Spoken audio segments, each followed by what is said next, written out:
Business Takeout presents The Takeout Effect with Banki. The Takeout Effect brings real conversations in business.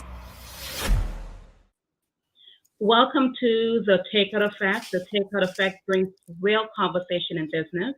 I'm your host, and my name is Banki. The Takeout Effect is brought to you by Business Takeout. Business Takeout is a nonprofit social enterprise. Its mission is to increase Black wealth and empower Black entrepreneurs. Today's guest is passionate about helping business owners exit their business on their own terms. Welcome, Errol Whittle. Hi, Errol. Yes, thanks, Banki. Thanks for having me.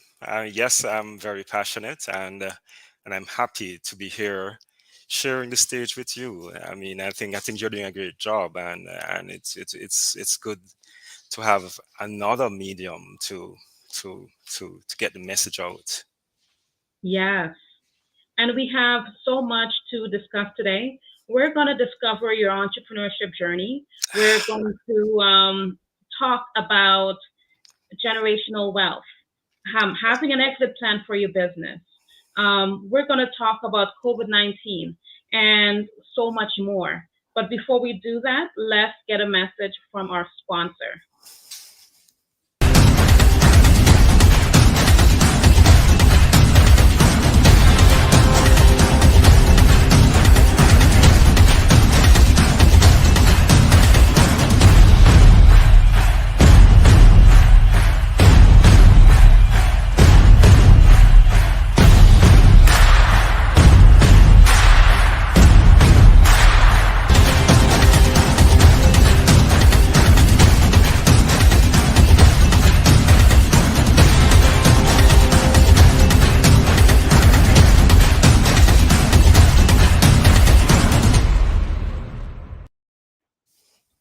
Yes. We're going to dive right into it, but Okay. I wanted to let the audience know, for those who are new watching, towards the ending of the show, we do have a game called Business Confessions. And we'll find out if Errol has a confession towards the ending of the show. Okay. Errol, could you let the audience know about who you are and what you do? Well, I am. My company is Effectuation Optimum Inc., and we consult with small businesses to help them grow their business and prepare for exit if they're of that age, or if the business is just established, we help them grow that business also. And we also help businesses who are or entrepreneurs looking to get out, get their feet wet. So we do that for the business owners, but we also offer a succession planning opportunity for these clients, wherein we take a holistic look at the full picture, and look at uh, the, let's say, we assess the business with the end in mind. So we look at what they desire in the long run when they look to exit their business. So we look at that. We look at how to value their business to get them to probably that spot where they can sell the business profitably. But we also look at issues wherein we try to ensure that they have they have great tax opportunities, they are properly prepared to exit the business in terms of due diligence, and they're also looking out for wealth preservation in terms of either transferring the wealth to the next generation. So, Amazing. in a long-winded sense, that's the business. Okay. And I think these are great topics because a lot of the times we get into starting a business. We go into the path of doing that, but we don't really have an exit plan, or it's not really. We end up leaving our family a business that's loaded with debt. You know. Yes. So I'm loving what you're doing. And I know it's something you're really passionate about. Can you let us know how your journey started? How did you came on this path to helping entrepreneurs and business owners? Well, okay, so I'm from Jamaica, and I migrated here in 2000 and um, entered into the corporate world, Mm-hmm. and um, I spent a bit of time there, and I had this desire, like even back in Jamaica, to really see, to really help business owners, or to see businesses grow. Um, the bank gave me the opportunity to see businesses from that perspective. And Mm. so when I decided to do my MBA, I decided to pursue the business development. And at the same time, I decided to leave the bank to do the MBA full time. And during the during my studies, I I had the choice of looking at succession planning, business growth, business sustainability, and I wanted to do it all, being that ambitious young man. but but my my supervisor said you have to choose one, because you have to, there's so much research involved, so just choose one. And it just happened that I had a very good friend who owned a business and who was getting on in age, and he had gone through some health issues, and I said, you know why not look at that piece and see how I could actually help him. And in doing that, I started doing a lot of research. And with the Mm. research came exposure to a lot of businesses, especially in our community, Yeah. who were unprepared. You had some who were unprepared, some who were probably on the fence, not knowing how to they want to do it. In fact, I've had an interview with a business owner, and she was so excited. She said, "Boy, Errol, you had a dream, and then you called this morning." So you had those business owners who was key on wanted to do things, and you had some who never heard of it, never cared, and then you had the other set who had actually gone through a failure in terms of somebody had passed away, and Mm-hmm. and they weren't prepared, and the business was in trouble. So being exposed to all of that pushed me, really made it a passion, then a passion thing to Yeah. see these businesses grow. And during that little journey, or doing that research, I recall going to one particular home to meet with a widow, and we they said they had a consultant coming who was helping them to save the business, because the business, basically, the husband had died probably 2 years previously, and the business was seemingly about to die because of that. And it just happened that I sat in on that meeting, and the consultant who came was none other than Paul Barnett, a stalwart in the community, in the Black community.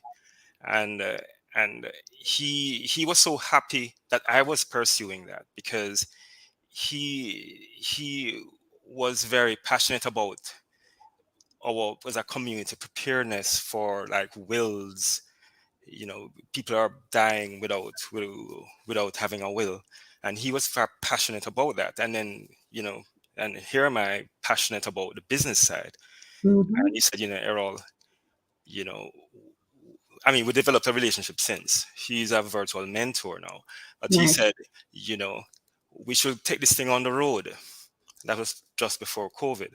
Because he's saying, the community needs to know more about this, because the community, this is what's missing in the community, and we're losing. And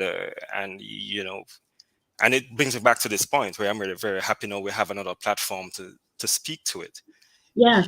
But so that's what led me here, and I see I see many businesses in various stages. You know, I mean, I remember after George Floyd, we had a big buzz in our community, and Mm-hmm. we had a last year we had a presentation hosted by RBC and myself and Paul and some other people from the community were on, and then the, I came out of that session even more passionate because the people were just people that were seeing solutions, but that's that's what brought me here.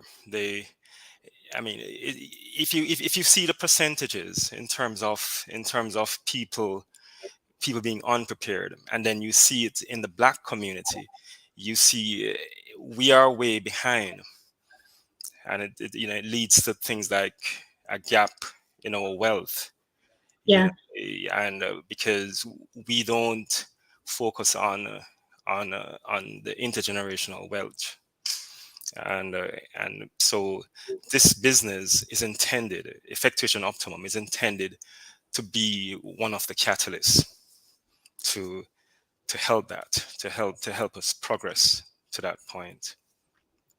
Amazing. And I'm glad that you did a lot of research. You saw that you identify that, hey, there is a gap, there is a problem within businesses, that family owned businesses, right?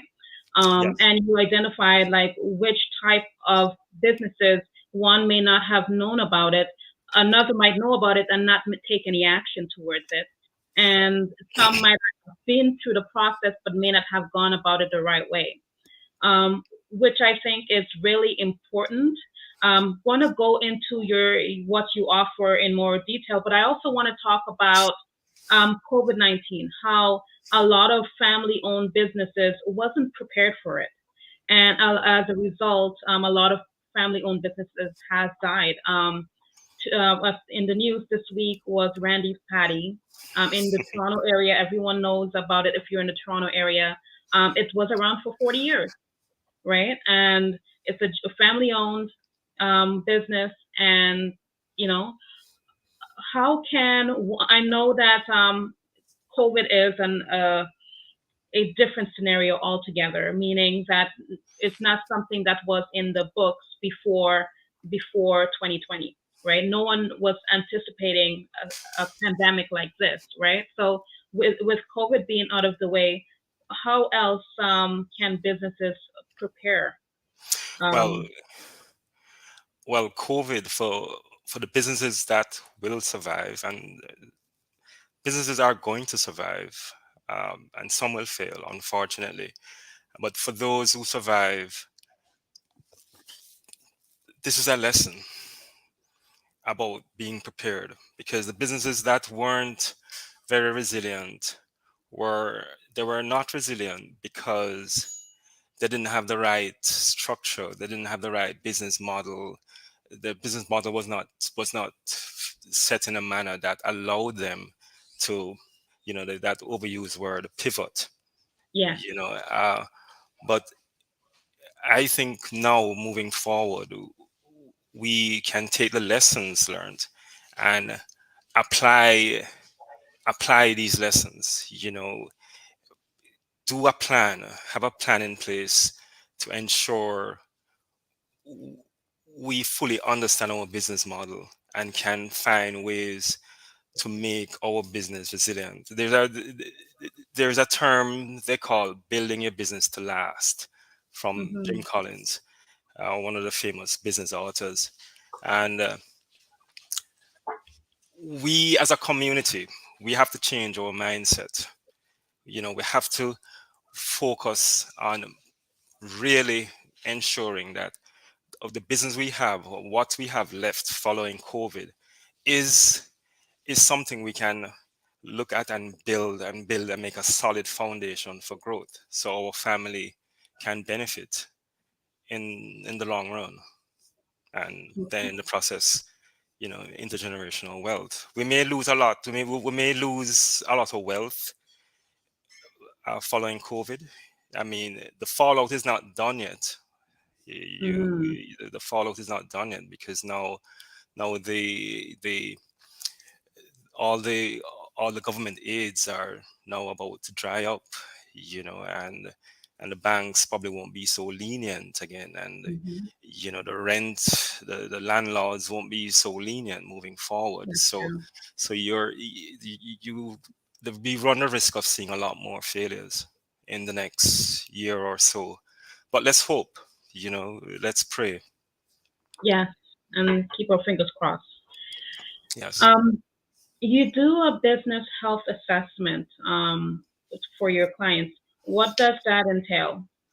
Well, as I mentioned earlier, it entails taking a good look at the business model, and also the value of the business. Mm-hmm. Because y- the business model, first you want to know if is this business a viable business with the current business model. And when I say the business model, a business model that currently don't have in its toolbox um, um, e-commerce, is probably not going to be viable moving forward. But if you bring e-commerce in, it becomes a viable business model. So all you need to do is tweak the business model.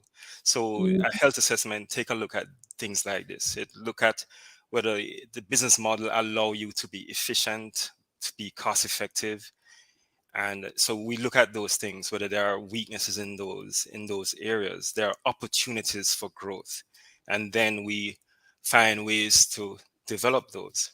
On the other hand, especially where the business where you're looking to exit your business, we consider the value of the business, and that's a big thing, because um, in a few years, if you're looking to sell the business, you need to have an idea as to what its value is, so you can at least have a benchmark or something to work with in terms of your expectations. You don't want to be surprised 3, 5 years from now, when you discover that the business, then it's not value what you expected. So Yeah. so that's what the health assessment does. It gives you the opportunity to grow your business model and increase the value of the business.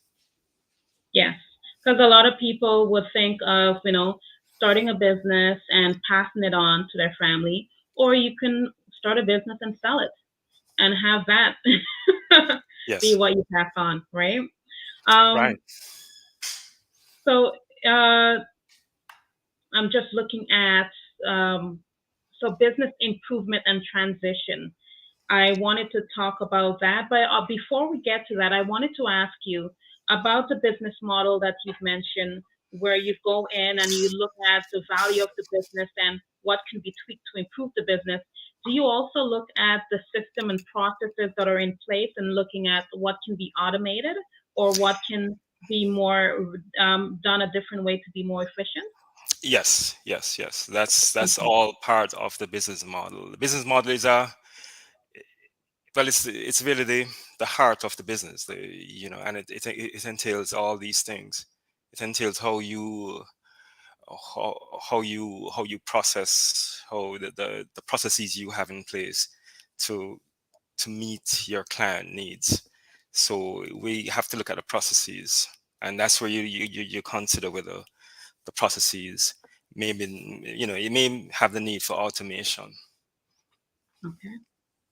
So there was a quote: "Nothing in life is certain but death and taxes." I believe that's how it goes, Yes, yes, yes, right? And when uh, when we die, we leave behind our debt and our expenses, and that's passed on to our family, whoever decides to be the executor of the estate. And yes. um, and that goes in towards your business. Um, how do you help in minimizing that? So when someone who is a business owner, they pass on, that there is no like GoFundMe account, and they don't leave behind like um, that that their next generation have to carry on. I know that part of your services is tax planning and asset protection. Yes. So I wanted to know if you can go in a little to explain a little bit more about that. Before I do that, I did meet someone during the research stages that had so much taxes that she basically had to pay out the taxes. Um, she she basically gave up her share of the business to the partner, the surviving partner, was paid out. The taxes was used to pay out her share. So she got nothing from, Okay. and so she moved forward. The partner moved forward with the business. She was left with nothing because all the taxes. Um, the taxes is a very important part, and there are tax opportunities, and that's one of the biggest benefits of my services, because if we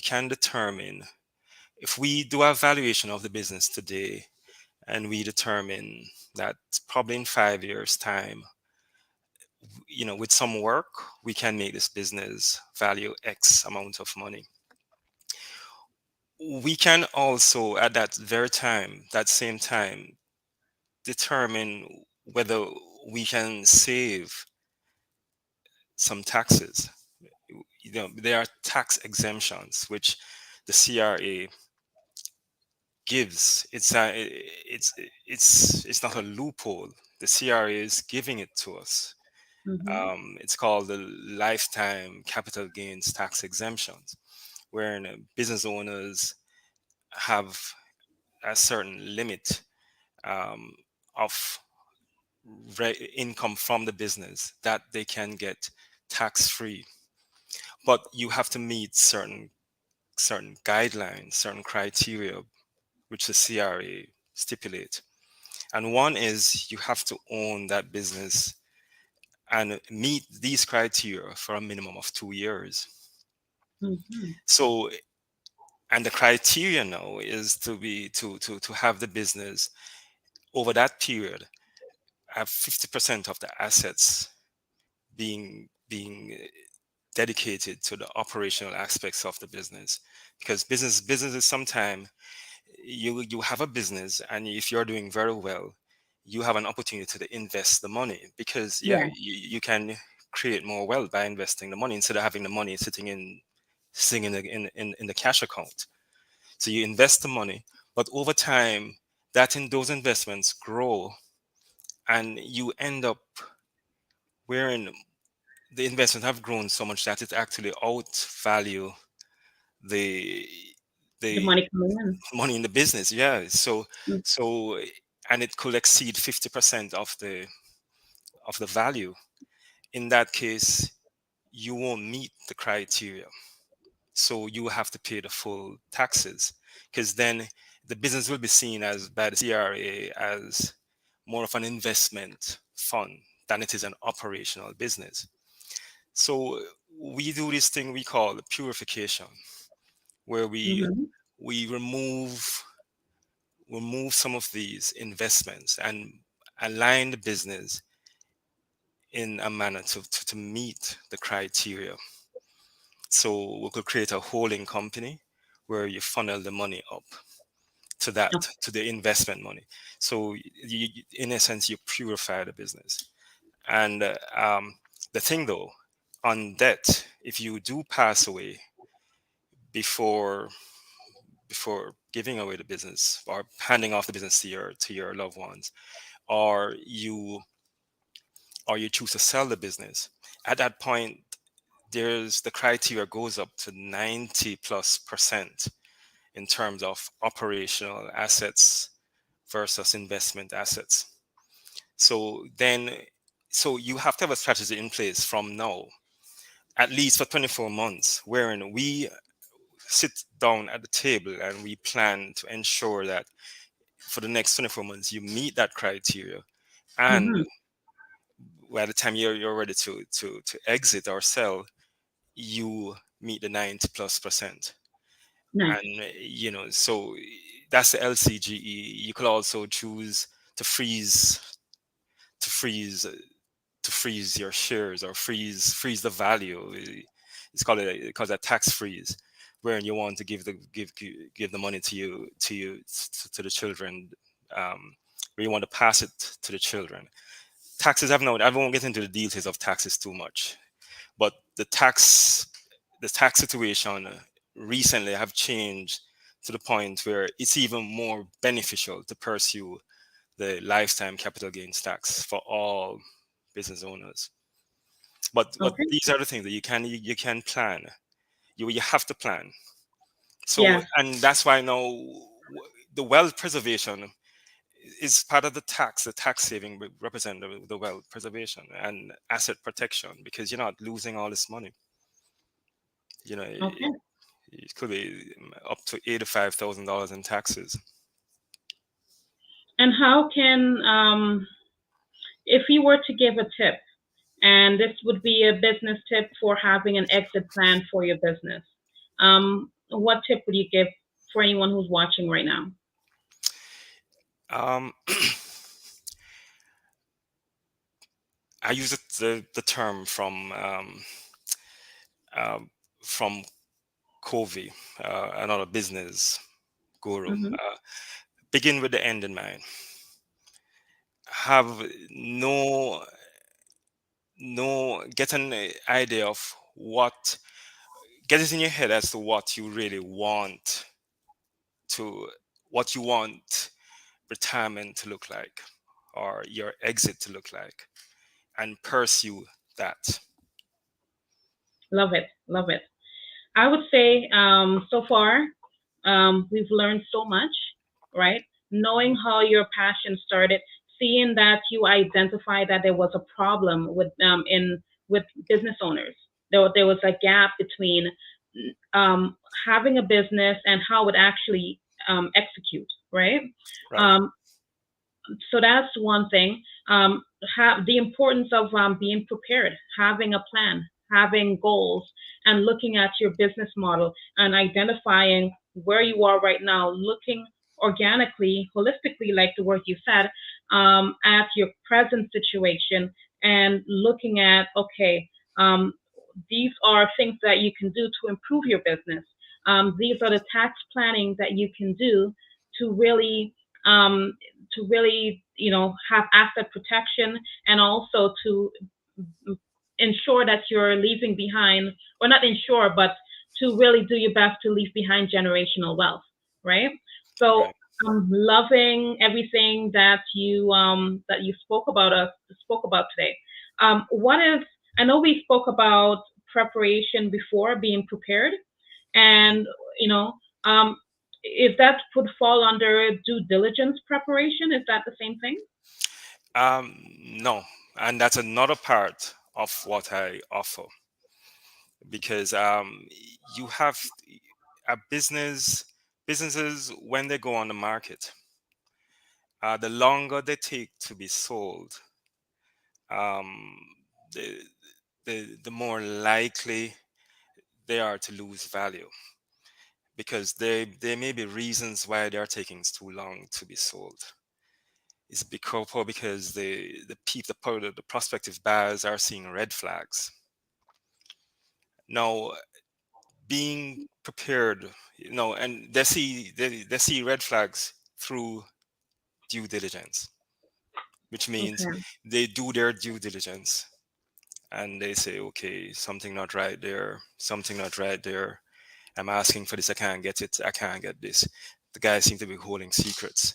They must be pushing back, and they're going through, and the bank is doing the same thing, because normally the bank would be funding this. So just like you go to the bank to request a loan, it's the same way the bank do their due diligence. Basically a similar process, wherein the bank, if it's a bank underwriting it, they will want to make sure that whatever money they're investing in it is safe. The business owner, the person looking to buy it, will want to make sure it's safe. So what I do, or what my team does, is help you prepare for that process.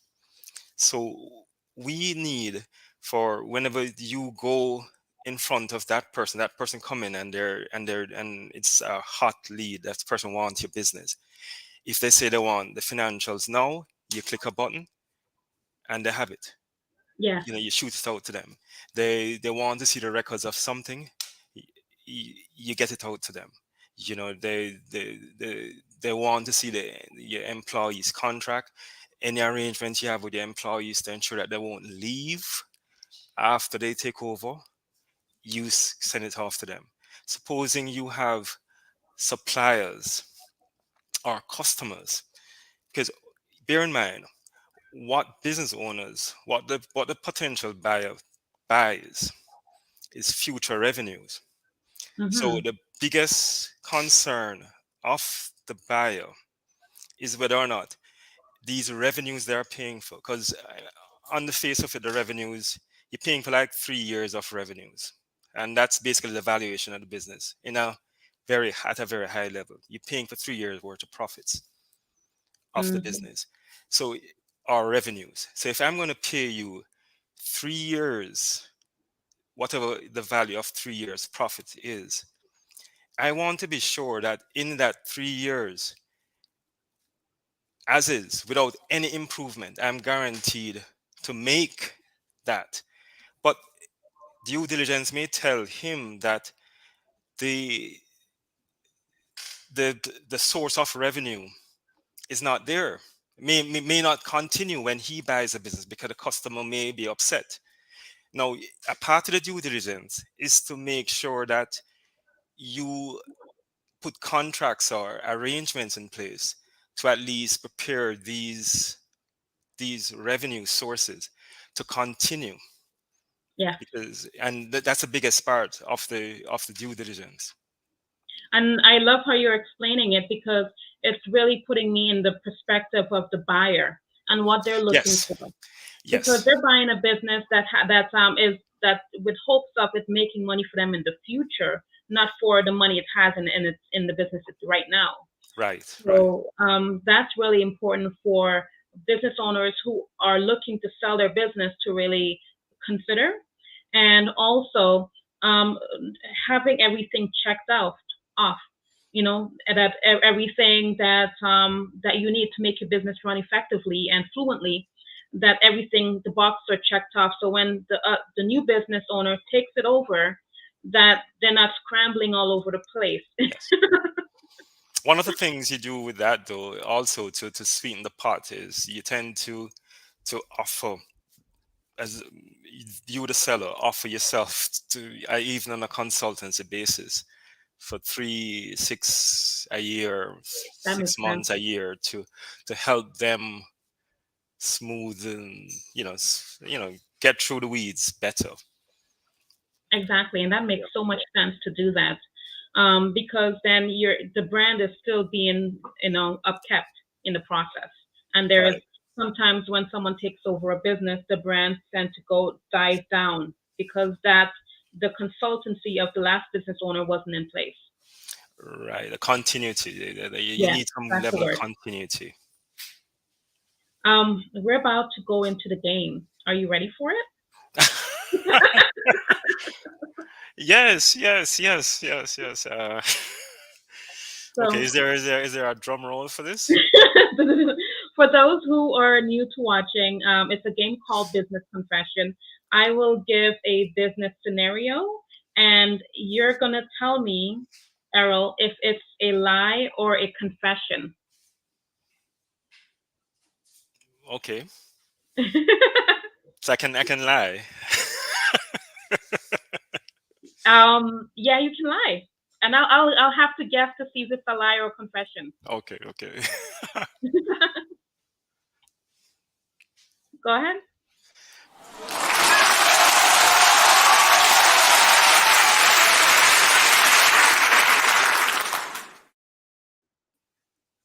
Um, Tell me about a time where you made a mistake and you had to fix it to make a client happy. Oh, okay, okay, okay. Um,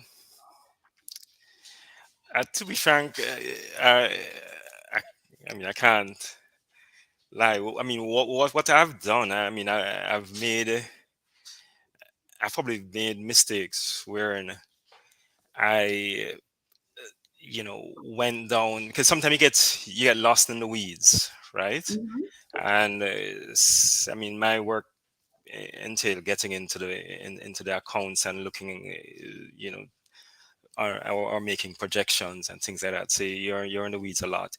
I I do sometimes end up uh, going down the wrong hole in pursuing some of these things. Too much analysis, and I lose time. Um, and with each passing client, you learn to make sure you keep the guardrails on, so you don't go off the ends. And sometimes that happens because you have a discussion, and the client say X, and you presume it's X when they really meant it was meant for it to be Y. Hmm. But how do I fix it to make them happy, or to make them be satisfied? I lose a lot of sleep, because to make it up back to meet the deadlines, it means a lot of hours just to get back on track. Um, and that's no lie. That's confessions. It comes a lot in this business, especially when you're trying to when each client is so different, Hmm. and you're trying to Definitely. learn on the fly with a very tight turnaround time. I can relate to that when it comes to like being a graphic designer, having Yes, different clients, yes, and they want a logo done. And I would have to try to get into the mind of that person to try to understand not only what they want, but what their audience wants as well, right? right, Because that right. logo has to appeal to their target audience, and it has also have to be good enough so that the client likes it as well. And and I also have to meet the deadlines. Yeah, irrespective, no matter what, changed idea, changed focus, it's all about the deadline, That's true. irrespective. Yes. Is it a mistake? Probably not. I'm trying to justify myself, but but it's just part of the service, I guess. It comes with the territory, Yes, it does. the Does definitely. exciting, the exciting, the exciting territory of learning about your clients Yeah. in 2 weeks. That's true. So true. Yes, yes, yes. So it's a confession. Yes, yes. I mean, they don't know. They don't. They have no idea. They have no idea that you were up all night, and you're talking to them now, and you were up all night, and Yeah, because I'm wearing glasses, or you're wearing glasses, they don't see the red in your eyes. that's But true. but they don't know. You're still smiling because you have to. It comes with the territory. Exactly. It does definitely. You know, but I think it's when people look at you know whatever they're doing, whatever goals, target running their business, they're always looking at it from their own perspective, and not many take the time to look at it from other viewpoints, other angles. So that contributes to a lot where no one would understand that, hey, I'm up like 3 o'clock in the morning doing this website. Yes, you yes, know yes. so, Errol, what does the future hold for you? Where do you see yourself in the next 5 years? Uh, it's funny that we had the a kind of technical difficulty, because I spent a lot of time working on my background, which we didn't get to Hmm. put up. Yes. which had my fancy logo and had two logos up. So there's Effectuation Optimum Inc. and Mm-hmm. there is another one for my group, AFEC, which is advisors for entrepreneurs of color. Okay, nice. So yes, so that's uh over the course of the last year, I met some like-minded ladies, and we formed this group where we offer uniform of services, including marketing. So Mm-hmm. we are more of a one-stop shop. I mean, my Effectuation Optimum does they complete me then, in essence. There is the accounting piece, there is the investments piece, and there is the marketing piece. And I'm sure if she's looking on tonight, she's going to be so upset because she did a lot of work on the background. It is not here. I'm looking at the green screen, but yes. But so where do we see ourselves, or where do I see the company? I I see us changing lives because I see a shift in the mindset of Nice. the of our community. I do too. It's the entrepreneur. There's a entrepreneurial spirit in Yes. our community now. I Much saw more that now, last more year, than ever before. and and I have done work with a program that's doing a lot to help the small businesses. So the program is the BADES program. People on the call may be aware of it through the BBPA. And through that, I've met many clients with great ideas. And I see, I mean, and some have become clients subsequent to my work with them. And I see myself helping them to move to that level. I mean, there's that thing about needing financing. Today I saw Colin Lynch come with his announcement about the Black Opportunity Fund again. So there's opportunity for investments, for financing. There's opportunity for growth. Mm-hmm. Bottom line is financing. So I see affect aligning with with entrepreneurs and moving the needle in our community. There is a gap in terms of wealth within Yeah. the Black community versus just about everybody else. We are Everyone. behind. Mm-hmm. It's a sad fact, but we are behind. But we, with our entrepreneurial spirit, have the opportunity to move it.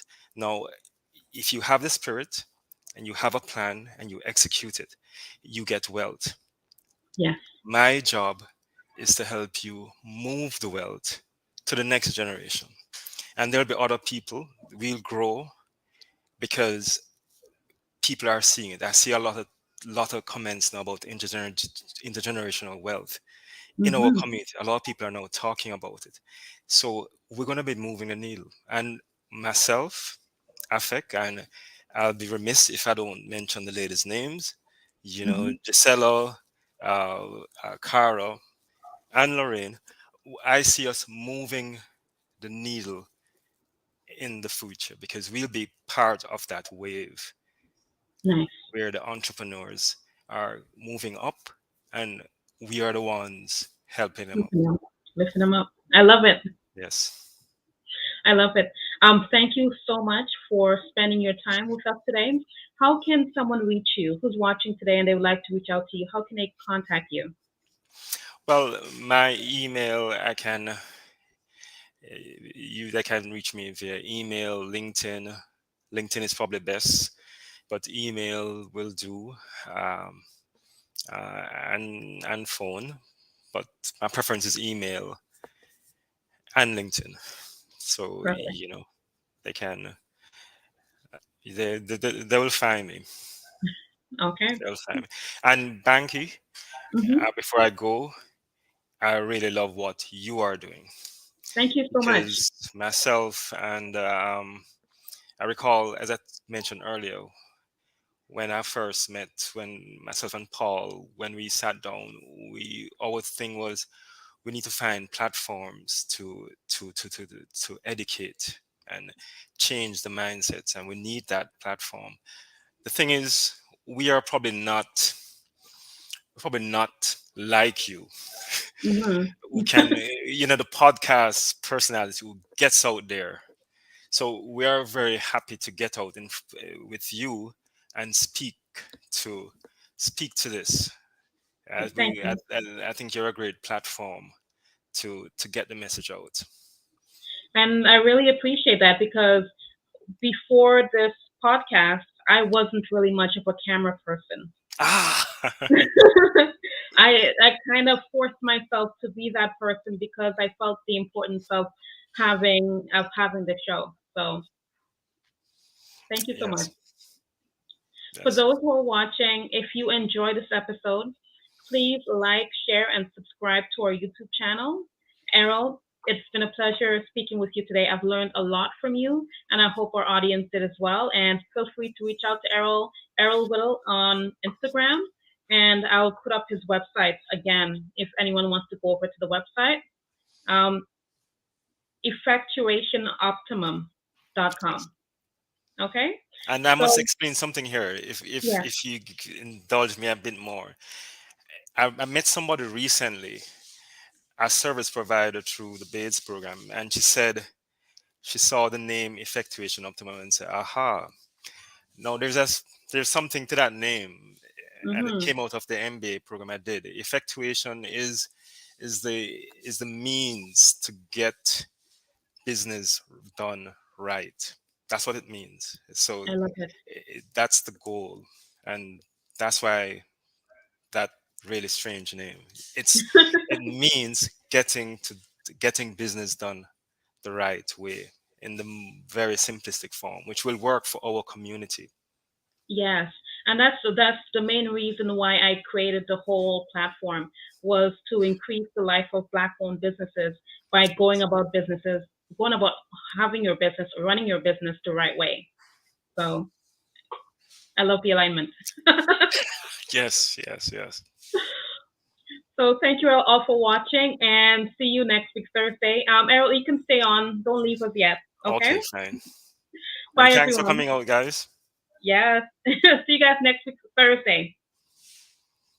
If you enjoy our programming and want to help support Black entrepreneurship, please donate today. www.businesstakeout.com/donate.